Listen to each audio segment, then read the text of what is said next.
Samantala, pag-uulat mula naman sa ating CMN roving reporter sa Mindanao. CNN Live Nationwide. Willie Boy Ramos, magandang araw sa iyo. Magandang araw din Ariel, magandang araw Pilipinas, maayong adlaw mga taga Mindanao.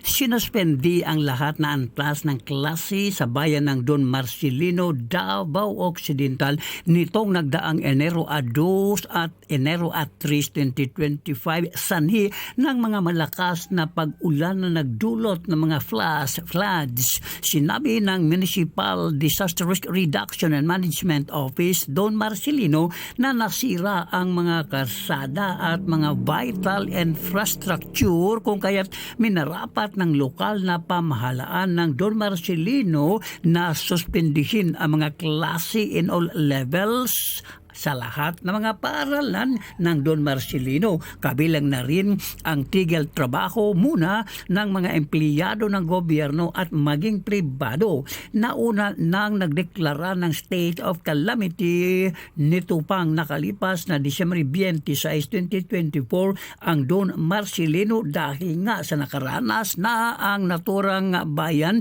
ng masungit na panahon at hanggang sa sinusulat ang balitang ito nakaranas pa rin ang bayan ng Don Marcelino ng hindi kaaya-ayang lagay ng panahon. Wally Ramos, CMN roving reporter ng Mindanao, Radyo Kalikasan ng City Base ng gulat ng live para sa CMN Pilipinas.